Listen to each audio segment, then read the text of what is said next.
मतलब तुम्हारा P/2 हो जाएगा। आज फिजिक्स आदि खत्म, फिनिश फिनिश। सर बहुत खुश नजर आ रहे। शॉट नहीं है ये सुपर शॉट है, सीधा छक्का है। हर कंसेप्ट बहुत डीप बेसिक जाके पढ़ाया है या पढ़ाऊंगा। ऊपर नीचे क्या कर रही है? ऑसिलेट कर रही है। मैग्नेटिक फील्ड कैसे ऑसिलेट कर रही है? ऊपर नीचे। मैग्नेटिक फील्ड की वेव मोशन कैसे? ऐसे डर डर डर डर डर ऐसे। ठीक है, ये ऑसिलेटरी मोशन किसका? मैग्नेटिक फील्ड का। ठीक है, और थोड़ा सोचूं फिर एक बात लिखूं। क्या अर्ज किया है? थोड़ा सोचूं फिर एक बात लिखूं, जज्बात लिखूं या हालात लिखूं। आय हाय हाय, तेरे इश्क को अपने साथ लिखूं या मेरे हाथों में तेरा हाथ लिखूं। Make things able to seen, visible light तो करिश्मा है एक्चुअल में, जिसकी वजह से आप चीजों को बेहतरीन तरीके से देख सकते हो। फिर ultraviolet absorb by the skin, boost in flow. Hi everyone, अस्सलाम वालेकुम व रहमतुल्लाहि व बरकातुहू। नमस्ते, सत श्री अकाल। के हालत तुहाडा? सब बढ़िया? हाँ बढ़िया सर, बल्ले बल्ले बल्ले। इलेक्ट्रोमैग्नेटिक वेव, आज बशीर साहब तुम्हारी आधी फिजिक्स खत्म हो जाएगी, मतलब तुम्हारा P/2 हो जाएगा। आज फिजिक्स आदि खत्म, फिनिश फिनिश। सर बहुत खुश नजर आ रहे हो। हाँ, क्योंकि मैं अपने वादे की तरफ आगे बढ़ रहा हूँ। मैं अपना वादा तो पूरा कर रहा हूँ। तुम्हारे वादे का क्या तुम बढ़ रहे हो कि नहीं बढ़ रहे हो? क्या तुमने ब्रेकअप किया है कि नहीं किया है? क्या तुमने अच्छे काम करने शुरू किए हैं कि नहीं किए हैं? जरा बताइए सर। जब कैमरा के पास आते हो बड़ा डर लगता है। कोई गल नहीं सर जी, कोई गल नहीं। डर तो लगना चाहिए, टीचर का डर होना चाहिए सर, बट आप शुगल बड़ा करते हो। हमारी और तुम्हारी फ्रीक्वेंसी बड़ी जल्दी मैच हो जाती है यार, अल्लाह का देन है, यही काम करना है। सर करें इलेक्ट्रोमैग्नेटिक वेव शुरू? हाँ करो। वन शॉट नहीं है ये सुपर शॉट है, सीधा छक्का है। हर कंसेप्ट बहुत डीप बेसिक जाके पढ़ाया है या पढ़ाऊंगा। मैं ये मान रहा हूं कि मेरे बच्चे को कुछ नहीं आ रहा, बेसिक से जाके करवाऊंगा। कुछ बच्चे बोल रहे थे सर पिछली वाली वीडियो में कुछ डेरिवेशंस नहीं है। मेरा प्यारा बच्चा, वो डेरिवेशंस आएंगी नहीं, ये मैं बोल रहा हूं, वो डेरिवेशन नहीं आएंगे। सर पहले शेर सुनाओ फिर शुरू करते। तो चलो शेर सुनाते। शेर अभी मैं पढ़ रहा था, मुझे लगा कि मुझे सुनाना चाहिए आपको। थोड़ा सोचूं फिर एक बात लिखूं। क्या अर्ज किया है? थोड़ा सोचूं फिर एक बात लिखूं, जज्बात लिखूं या हालात लिखूं। आय हाय हाय, तेरे इश्क को अपने साथ लिखूं या मेरे हाथों में तेरा हाथ लिखूं। तुझे देखूं फिर एक बात लिखूं, तारीफ लिखूं या फरियाद लिखूं। तेरे पीछे खुद को आबाद लिखूं या तन्हाई में खुद को बर्बाद लिखूं। तुझे दिन या खुद को रात लिखूं, बता आज कौन सी बात लिखूं। सर आज कोई बात ना लिखो, आप इलेक्ट्रोमैग्नेटिक वेव पढ़ा दो। सर आप बड़े सर टाइम वेस्ट कर रहे हो इलेक्ट्रोमैग्नेटिक वेव। तो मेरा प्यारा बच्चा, मैं इलेक्ट्रोमैग्नेटिक वेव तेरे लिए लेके आ गया हूं। इलेक्ट्रोमैग्नेटिक वेव में जो पहला टॉपिक आता है वो डिस्प्लेसमेंट करंट होता है। बहुत सारे बच्चे इस डिस्प्लेसमेंट करंट को लेके बहुत ही कंफ्यूज होते हैं, उनको पता ही नहीं चलता कि ये डिस्प्लेसमेंट करंट क्या है। मैं क्या बोल रहा हूं? This is a current, this is a current, जैसे नाजिक पर जो करंट लगता current, this is a current. The current which is produced due to the rate of change of flux. वो करंट जो प्रोड्यूस होता है किसकी वजह से? फ्लक्स के चेंज होने की वजह से। उसको हम क्या बोलते हैं? That is a displacement current. Sir ये कहीं सुना सुना सा लग रहा है। तो हाँ, सुना सुना सा लग रहा है। आपने वो नहीं पढ़ा था? ये कॉइल है, फैराडे का लॉ था। जब कभी भी मैंने मैग्नेट को इसके पास लाया था, मैग्नेटिक फील्ड बड़ी थी तो फ्लक्स बड़ा था तो फ्लक्स क्या हुआ था? चेंज हुआ था। और इस गैल्वेनोमीटर में ईएमएफ प्रोड्यूस हुआ था। तो वो ईएमएफ क्या था? वो ईएमएफ पोटेंशियल डिफरेंस ही था, that is D phi upon D T. मतलब डी फाई अपॉन, मतलब rate of change of flux की वजह से पोटेंशियल पैदा होता है, पोटेंशियल ही ई एम एफ होता है। सर इस पोटेंशियल को कैसे लिख सकते हैं? इस पोटेंशियल को लिखते हैं आई आर, और v किसके बराबर है? D phi upon D T. ये आई आर किसके बराबर होगा? D phi upon D T, क्योंकि ओम्स लॉ क्या बोलता है? v किसके बराबर है? आई आर के बराबर है। ओके सर, ये यहां पे r है, इधर जाएगा तो डिवाइड में हो जाएगा, तो करंट क्या हो जाएगा? Current is equal to 1 upon R D phi upon D T. ये जो करंट पैदा हुआ है, ये जो करंट पैदा हुआ है due to what? Due to change in flux, change rate of change of flux is known as displacement current. कभी कभी 1 बाय आर को ई भी लिखते हैं, सी भी लिखते हैं। 1 by R, 1 in reciprocal of resistance is known as conductance, और कभी कभी इसको ई भी लिखते हैं। तो करंट क्या होगा? E D phi upon D T. ये वो वाला करंट है जो इस गैल्वेनोमीटर में पैदा हो जाएगा जब मैग्नेट इसके पास जाएगा, दूर जाएगा, मैग्नेटिक फील्ड बढ़ेगी, कम होगी, फ्लक्स बढ़ेगा, कम होगा, फ्लक्स चेंज हो रहा है, फ्लक्स चेंज होने पे ईएमएफ पैदा होता है, ईएमएफ मतलब पोटेंशियल डिफरेंस पैदा होता है, और पोटेंशियल डिफरेंस से ही जो करंट पैदा होगा उसको आप डिस्प्लेसमेंट करंट कहते हो। सर नेक्स्ट टॉपिक है हमारे पास इलेक्ट्रोमैग्नेटिक वेव। बिल्कुल बेसिक जाके मैं अभी पढ़ाने वाला हूं इलेक्ट्रोमैग्नेटिक वेव। इलेक्ट्रोमैग्नेटिक वेव क्या है? देख, the wave made up of electric field that is E and the magnetic field that is B.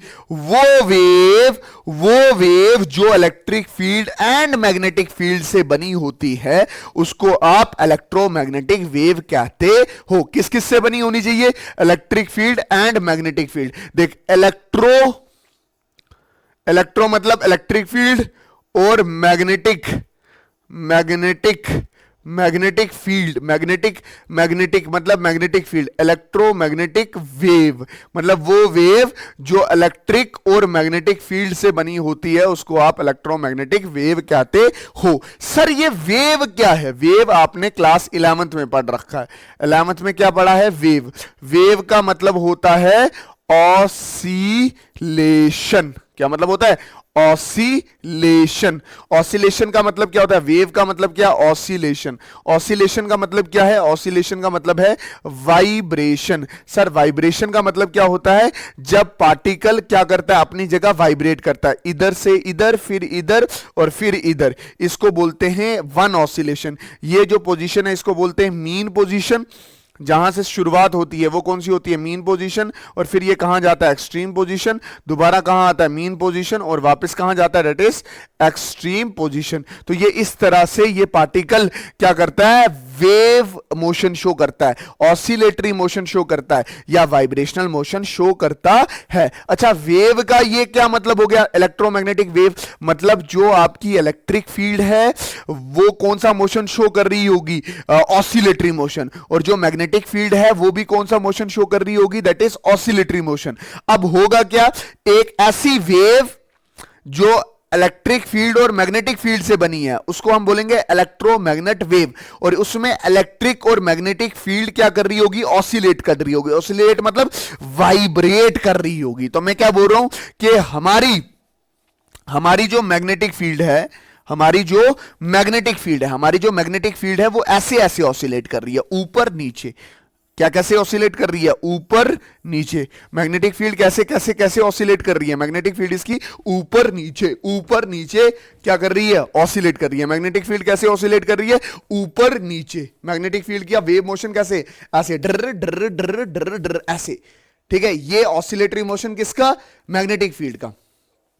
ठीक है, और इलेक्ट्रिक फील्ड का ऑसिलेटरी मोशन ऐसे है ये भी वेव मोशन या ऑसिलेटरी मोशन या वाइब्रेशन मोशन। मतलब हो रहा क्या है? हो रहा ये है कि इधर देखना, हो रहा ये है कि आपकी जो मैग्नेटिक फील्ड है वो ऐसे ऑसिलेट कर रही है, ऐसे ऐसे ऐसे ऐसे, और इलेक्ट्रिक फील्ड कैसे ऑसिलेट कर रही है? ऐसे ऐसे ऐसे ऐसे। मतलब ऐसे ऐसे ऐसे ऐसे। मतलब आपकी इलेक्ट्रोमैग्नेटिक वेव कैसे ऑसिलेट कर रही है? एक मैग्नेटिक फील्ड ऐसे ऑसिलेट कर रही है, इलेक्ट्रिक फील्ड ऐसे ऐसे ऑसिलेट कर रही है, और वेव कहां चल रही है? आगे की तरफ। ये ऑसिलेशन ये ऑसिलेशन या ये ऑसिलेशन, और फिर वेव आगे की तरफ बढ़ रही है। बात समझ आई कि नहीं आई? ऐसी वेव जो इलेक्ट्रिक और मैग्नेटिक फील्ड से बनी हो उसको बोलते हैं इलेक्ट्रोमैग्नेटिक वेव। वेव मतलब ऑसिलेशन या वाइब्रेशनल मोशन। मैग्नेटिक फील्ड कैसे वाइब्रेट कर रही है? ऐसे ऊपर नीचे ऊपर नीचे ऊपर नीचे ऊपर नीचे। और इलेक्ट्रिक फील्ड कैसे ऑसिलेट कर रही है? ये ऐसे ऑसिलेट कर रही है। और वेव खुद कहां चल रही है? आगे की तरफ चल रही है। मैं दोबारा करके बताता हूं। दोबारा कैसे करना है, इधर देखना।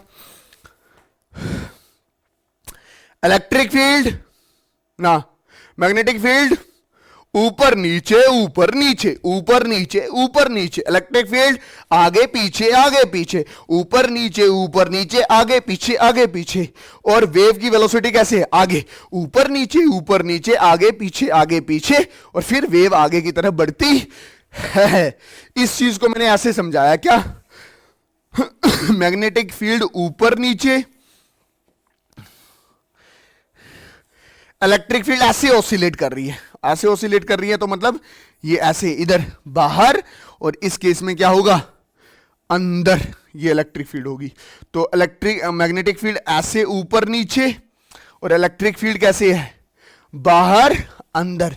और वेव की वेलोसिटी कैसे है? आगे की तरफ। Should I repeat? No sir. अच्छा, characteristics of electromagnetic wave. Electromagnetic wave is produced by accelerated charge particle। मतलब जब चार्ज पार्टिकल की वेलोसिटी बदल जाती है, मतलब इसमें एक्सेलरेशन आ जाता है, तो ये चार्ज पार्टिकल क्या करता है? दो फील्ड्स बाहर निकालता है जो ऑसिलेट करती है। मैग्नेटिक फील्ड ऊपर नीचे ऑसिलेट करती है, इलेक्ट्रिक फील्ड अंदर बाहर की तरफ ऑसिलेट करती है। और वेव की वेलोसिटी एनर्जी आगे की तरफ बढ़ती है। ठीक है, मतलब मैग्नेटिक फील्ड ऊपर नीचे, इलेक्ट्रिक फील्ड बाहर और अंदर। होप तुझे ये बात समझ आई होगी। Electromagnetic field electromagnetic wave have two component. इसका दो कंपोनेंट होगा। एक कंपोनेंट होगा इलेक्ट्रिक फील्ड का और दूसरा कंपोनेंट कौन सा होगा? मैग्नेटिक फील्ड का। Both have equal energy. Electric field की एनर्जी अगर 100 जूल की है और मैग्नेटिक फील्ड की भी कितने की होगी? 100 जूल की होगी। Electromagnetic waves moves with the velocity of speed of light या वेलोसिटी ऑफ लाइट। ये जो हमारी इलेक्ट्रोमैग्नेटिक वेव है ये कितनी रफ्तार से चलती है? Speed of light, that is 3 × 10⁸ metre per second. इसको ऐसे भी लिखते हैं 1/√μ0 into ε0। ε0 is the permittivity of the medium and μ0 is the permeability of the free space। epsilon naught is the permittivity of the free space, mu naught is the permeability of the free space। Okay sir, आगे चलें? हाँ चलो आगे। Electromagnetic travel without medium, मतलब electromagnetic wave को किसी medium की जरूरत नहीं है। ठीक है, वो ऐसे स्पेस में या वैक्यूम में भी ट्रैवल कर सकता है। और ट्रैवल कैसे करता है आपको पता है। इलेक्ट्रोमैग्नेटिक वेव ऐसे ऐसे ऑसिलेट कर रहा है, ऐसे। मैग्नेटिक फील्ड ऐसे ऑसिलेट कर रहा है और वेलोसिटी कहां है? आगे की तरफ। Are perpendicular to each other. मतलब देख, इलेक्ट्रिक फील्ड ऐसे है, इलेक्ट्रिक फील्ड ऐसे है, मैग्नेटिक फील्ड ऐसे है। तो इलेक्ट्रिक फील्ड और मैग्नेटिक फील्ड के बीच में एंगल कितना? 90 डिग्री का। और फिर वेलोसिटी ऑफ वेव कैसे है? आगे है। तो वेलोसिटी ऑफ वेव और मैग्नेटिक फील्ड के बीच में एंगल कितना? 90 डिग्री का। ये इलेक्ट्रिक फील्ड है। इलेक्ट्रिक फील्ड देख, सुनना मैं दोबारा बोल रहा हूं, ये हमारी है मैग्नेटिक फील्ड ऊपर नीचे, आगे पीछे क्या है? That is electric field. और ये आगे क्या? वेलोसिटी। तो ध्यान से देख, बी और वेलोसिटी का एंगल 90 है, बी और इलेक्ट्रिक फील्ड का एंगल क्या? 90। और वेलोसिटी और इलेक्ट्रिक फील्ड का एंगल कितना? 90। सारे कंपोनेंट क्या हैं? एक दूसरे के क्या हैं? परपेंडिकुलर है। ऐसे देख, ऊपर मैग्नेटिक फील्ड, इलेक्ट्रिक फील्ड और ये वेलोसिटी है। देख इधर कितना एंगल? 90। इधर देख कितना? 90। और यहां से देख तो ये कितना है? 90 है। Electromagnetic have many energy. जो इलेक्ट्रोमैग्नेटिक वेव है हमारे पास, इसके पास बहुत सारी एनर्जीज होती हैं। ठीक है, कौन कौन सी एनर्जी, हमने उस एनर्जी को क्या कर दिया है, सेट्स में लिखा है। ठीक है, इलेक्ट्रोमैग्नेटिक वेव की बहुत सारी एनर्जी होती है और उनको मैंने सेट्स में लिखा। देखिए जैसे कॉस्मिक रेज आ गई, ठीक है, जैसे गामा रेज आ गई, ठीक, जैसे एक्स रेज आ गई, जैसे यूवी रेज आ गई, विजिबल लाइट आ गई। तो हमारी जो लाइट है, विजिबल लाइट, जो हमें 7 कलर नजर आते हैं, कौन से, violet, indigo, blue, green, yellow, orange, red, ये भी इलेक्ट्रोमैग्नेटिक वेव का ही हिस्सा है। इंफ्रारेड होगी, रेडियो वेव्स होगी, और इसके बीच में एक और वेव होती है जिसको आप क्या बोलते हैं, माइक्रो वेव्स होगी। ठीक है, ये सारे क्या हैं, these are the part of electromagnetic wave. Spectrum क्या होता है, स्पेक्ट्रम होता है, स्पेक्ट्रम होता है एक्चुअली में, जब हम स्पेक्ट्रम की बात करते हैं ना, स्पेक्ट्रम क्या होता है, the representation of energies on the screen.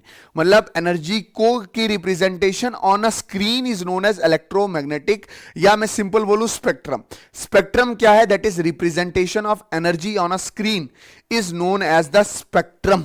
यहां पे मेरे पास क्या, that is EM spectrum, electromagnetic spectrum. Electromagnetic spectrum क्या हो गया, ये भी the arrangement of energy of electromagnetic wave. मतलब ये अरेंजमेंट है, या आप देख लो इसको रिप्रेजेंटेशन भी बोल सकते हैं। ये क्या है, the representation of a energy of electromagnetic wave in increasing order of frequency या decreasing order of frequency on screen is known as spectrum. और ये कौन सा स्पेक्ट्रम है, दैट इज इलेक्ट्रोमैग्नेटिक स्पेक्ट्रम। मैं रिपीट कर रहा हूं, मैं बोल रहा हूं, अगर आप एनर्जी को रिप्रेजेंट करते हो किसी भी स्क्रीन पे, बहुत सारी एनर्जी को रिप्रेजेंट करते हो किसी भी स्क्रीन के, उसको बोलते हैं दैट इज स्पेक्ट्रम। यहां पे क्या है, इलेक्ट्रोमैग्नेटिक स्पेक्ट्रम। तो इलेक्ट्रोमैग्नेटिक स्पेक्ट्रम क्या हो गया कि आपने रिप्रेजेंटेशन करना है या अरेंजमेंट करना है एनर्जी का, किसकी एनर्जी का, इलेक्ट्रोमैग्नेटिक वेव की एनर्जी का। आपको पता है इलेक्ट्रोमैग्नेटिक वेव के पास बहुत सारी एनर्जी है, cosmic rays, gamma rays, X rays, UV rays, visible spectrum, infrared, microwaves, radio waves, इनकी रिप्रेजेंटेशन करनी है on a screen with increasing order of frequency, मतलब फ्रीक्वेंसी बढ़ रही हो, या डिक्रीजिंग ऑर्डर ऑफ फ्रीक्वेंसी, मतलब फ्रीक्वेंसी कम हो रही हो, is known as the electromagnetic spectrum. जैसे ये किया हुआ है, देखो ध्यान से, इधर इधर देखना, ये क्या है, रेडियो वेव्स, पहले इसकी फ्रीक्वेंसी क्या है, कम, microwaves, infrared, visible spectrum, ultraviolet, X rays, gamma rays, और फिर एट द एंड आता है कॉस्मिक रेज। तो आपने सारी इलेक्ट्रोमैग्नेटिक वेव की एनर्जी को रिप्रेजेंट किया है on a screen in a increasing order of frequency. यहां पे फ्रीक्वेंसी कम है, जब आप यहां से इधर जाते हो तो फ्रीक्वेंसी बढ़ती है, या इसका आप उल्टा भी ले सकते हो, इन अ डिक्रीजिंग ऑर्डर ऑफ, मतलब यहां से आप जब इधर आओगे, किधर आओगे, इधर आओगे, तो that is decreasing order of frequency. या तो इंक्रीजिंग ऑर्डर ऑफ फ्रीक्वेंसी या decreasing order of frequency is known as the electromagnetic spectrum. ठीक है, आपको यहां पे दिख रही होगी कि वेवलेंथ बड़ी है, बट वहां पे दिख रही होगी तो वेवलेंथ छोटी है। एक्चुअल में आपको ये याद रखना कि जो एनर्जी होती है वो एच म्यू होती है। ये प्लैंक्स क्वांटम थ्योरी बोलती थी, एनर्जी किसके बराबर है, H into mu. This is frequency. अगर फ्रीक्वेंसी ज्यादा है तो एनर्जी क्या होगी, ज्यादा होगी। मतलब अगर मैं आपको अच्छे से बोलूं तो किस तरफ एनर्जी ज्यादा है, उस तरफ ज्यादा एनर्जी है, और इस तरफ एनर्जी क्या है, कम है। एक और रिलेशन मैंने आपको करवाया था, क्या, that is speed is equal to distance upon time. Speed is equal to lambda into 1/t, फिर speed is equal to lambda into mu, mu नीचे चलेगा, c upon mu is equal to lambda. मतलब जहां frequency ज्यादा वहां पे lambda क्या हो जाएगा, कम हो जाएगा। मतलब ये मेरे कहने का ये मतलब हुआ कि अगर आप यहां से इधर जाते हो फ्रीक्वेंसी बढ़ रही होती है, जहां फ्रीक्वेंसी बढ़ रही होती है वहां लैम्डा क्या हो रहा होता है, कम हो रहा होता है। जब आप यहां से इधर जाओगे तो फ्रीक्वेंसी क्या हो रही है, कम हो रही है। फ्रीक्वेंसी कम हो रही है तो लैम्डा क्या कर रहा है, बढ़ रहा है। आप खुद देखो तो यहां पे वेवलेंथ कितना, ये वेवलेंथ कितनी बड़ी है, और इस साइड देखो तो वेवलेंथ कितनी छोटी हो जा रही है। फिर आपके सिलेबस में है दैट इज कि जो ये इलेक्ट्रोमैग्नेटिक वेव के कंपोनेंट है इनके यूजेस बताओ। जैसे रेडियो वेव्स है, रेडियो वेव्स कहां यूज होते हैं, ब्रॉडकास्टिंग में, रेडियो में, टेलीविजन में। वो जो टेलीविजन के सिग्नल जाते हैं एक जगह से दूसरी जगह पे, तो उस केस में आप क्या यूज करते हो, उस केस में आप क्या यूज करते हो, दैट इज रेडियो वेव्स। फिर क्या है, that is microwaves. Microwaves oven देखा होगा, गर्म कुकिंग करने में, यूज्ड इन कुकिंग, रडार में यूज होते हैं, टेलीफोन्स में यूज होते हैं, और बहुत सारे सिग्नल एक जगह से दूसरी जगह फेंकने में यूज होते हैं। अच्छा, इंफ्रारेड, इंफ्रारेड कहां यूज होता है, transmit heat from the sun and fire and radiators. मतलब इंफ्रारेड्स क्या होते हैं, इंफ्रारेड हीट प्रोड्यूस करते हैं। आपने देखा होगा इंफ्रारेड के चश्मे भी आते हैं, जब उन चश्मों के थ्रू देखो रात में तो लाइट शायद नहीं उन पे पड़ रही है, वो दिख रहे नहीं होते, तो आपको ना उस बॉडी के अंदर से हीट निकलती हुई नजर आती है। तो वो जो हीट निकलती हुई नजर आती है तो हीट इज इंफ्रारेड रेडिएशन। ठीक है, कहां कहां यूज होगा, दैट इज ट्रांसमिटिंग हीट, मतलब हीट को ट्रांसमिट करने के लिए, हीट की फॉर्म में सिग्नल ट्रांसमिट करने के लिए। फायर जो होती है वो इंफ्रारेड से क्या करती है, छोड़ती है। फिर फायर एंड फिर रेडिएटर्स, रेडिएटर्स होते हैं जो एनर्जी छोड़ते हैं। ठीक है, ताकि आपको सिग्नल पता चल सके। Visible light make things able to seen. Visible light तो करिश्मा है एक्चुअल में, जिसकी वजह से आप चीजों को बेहतरीन तरीके से देख सकते हो। फिर ultraviolet, ultraviolet absorb by the skin, used in fluorescent tube. Fluorescent अगर याद हो आपको, फ्लोरिसेंट ट्यूब कहां पे थी, फ्लोरिसेंट ट्यूब थी स्ट्रक्चर ऑफ एटम में, वहां पे यूवी का इस्तेमाल किया जाता है, और यूवी रेस की एनर्जी बहुत ज्यादा होती है एज कंपेयर टू दीस रे। अगर आप ध्यान से देखो तो ये क्या, वायलेट, इंडिगो, ऐसे होता है, violet, indigo, blue, green, yellow, orange and red. जब रेड से इधर गए तो ये वायलेट की फ्रीक्वेंसी बहुत ज्यादा है, और वायलेट के बाद अल्ट्रा वायलेट है, तो अल्ट्रा वायलेट की एनर्जी बहुत ज्यादा होती है। अगर हमारी स्किन पे पड़े तो हमें स्किन कैंसर भी हो सकता है। ठीक है, ये कहां एब्जॉर्ब, हमारी स्किन एब्जॉर्ब करती है, स्किन कैंसर हो सकता है। और used in fluorescent tube, fluorescent आपको पता है कहां है। एक्स रेज की भी एनर्जी ज्यादा होती है, used to view inside the body and the object. हमारी बॉडी के अंदर तक देखने में, हमारी या किसी बॉडी के ऑब्जेक्ट के अंदर तक देखने में कौन यूज में आता है, दैट इज एक्स रेज। आप अपनी बॉडी का एक्सरे भी किसकी मदद से लेते हो, एक्स रेज की मदद से लेते हो। Gamma rays used in medicines में and for killing the cancer cells. Cancer cells को मारने में कौन क्या यूज में आता है, गामा रेज यूज होती हैं। कॉस्मिक रेज भी यूज होते हैं to kill the cancer cells. एक और यूज आप मुझे कमेंट सेक्शन में बताओगे। यहां पे हमारा चैप्टर बेहतरीन तरीके से खत्म हो जाता है। बड़ा छोटा सा चैप्टर था, उसी के साथ हमारा आधी फिजिक्स खत्म हो जाती है। प्लीज प्लीज आप मेहनत करना, बहुत मेहनत करना, ताकि कल को आपके नंबर ज्यादा हो आए और आपके मां बाप आप पे प्राउड फीलिंग कर सकते हैं। तो मिलते हैं किसी और नई वीडियो में, तब तक के लिए अल्लाह हाफिज, अल्लाह रखा, शुभ रात्रि, जय हिंद। इसके बाद ऑप्टिक्स शुरू होने वाला है। ऑप्टिक्स के नोट्स मैंने पहले ही बना के रखे हुए, कुछ डेरिवेशन हैं जो मैंने बीच में ऐड करनी है। बाकी अगर वीडियो अच्छी लगी हो तो लाइक कर देना, कमेंट कर देना, शेयर कर देना, अपने स्कूल के ग्रुप में, अपने कोचिंग के ग्रुप में आपके अपना स्टेटस रख देना। ठीक, वैसे अगर स्टेटस ना भी रखोगे तो अपन को कोई भी फर्क नहीं पड़ता। वैसे अल्लाह ताला रिज़्क दे रहा है, और बिलीव इन योर गॉड याद रखना मुझे। तो इसके नोट्स डिस्क्रिप्शन में हैं। मिलते हैं किसी और नई वीडियो में, तब तक के लिए अल्लाह हाफिज, अल्लाह रखा, शुभ रात्रि, जय हिंद, वंदे मातरम, जय हिंद, जम्मू जिंदाबाद, कश्मीर जिंदाबाद, जम्मू कश्मीर जिंदाबाद, हिंदुस्तान जिंदाबाद, तुम जिंदाबाद, हम जिंदाबाद। ठीक है, पढ़ते रहिएगा।